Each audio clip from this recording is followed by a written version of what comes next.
Welcome to Skypiom's online training for dangerous goods. Air cargo accounts for less than 1% of the world's trade tonnage, yet it accounts for 35% of the world's trade value. Air cargo is well positioned and well suited to provide a transport solution. In turn, Annex 18 to the Chicago Convention on International Civil Aviation, titled "The Safe Transport of Dangerous Goods by Air," was drawn up to meet this need.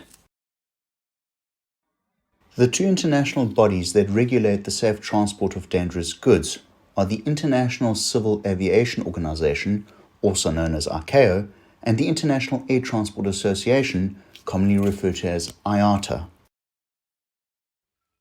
ICAO is a specialized agency that was established by the United Nations in 1944.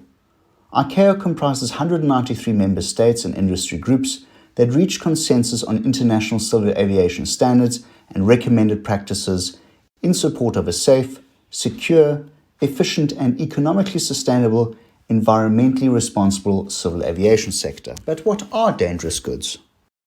Dangerous goods are articles or substances which are capable of posing a significant risk to health, safety, property, or the environment when transported by air. Dangerous goods can be transported safely by air with minimal risk, provided that the necessary safety precautions are taken and that the regulations are strictly adhered to.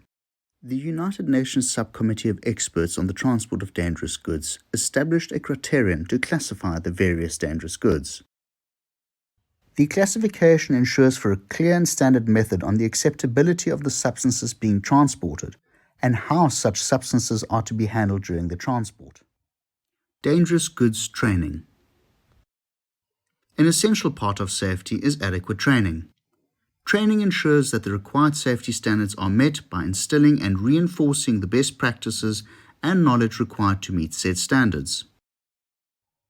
As per the IATA dangerous goods regulations, recurrent training must be provided within 24 months of previous training to ensure that knowledge is current. For each flight, the pilot and command will familiarize themselves with the cargo manifest.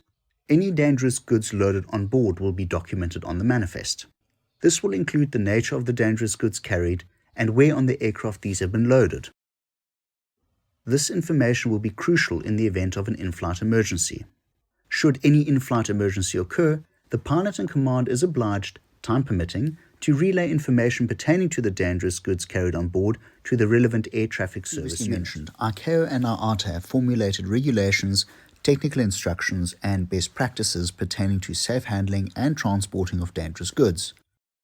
It is important to note that each country may impose its own additional regulations over and above, and each shipper and operator must familiarize themselves with country-specific regulations and technical instructions. Responsibility of the operator if they are shipping their own goods. In some cases, the operator can also be the shipper of dangerous goods. An example of this is if the operator ships or transports materials or supplies owned by the operator that are shipped by the operator in support of the operator's operation, like the transport of aircraft parts to repair an aircraft. The transport of these goods or items will be non-revenue generating and is commonly referred to as COMAT, which stands for Company Materials. Under COMAT, the operator is still required to meet and comply with all the requirements that will be applicable for a shipper.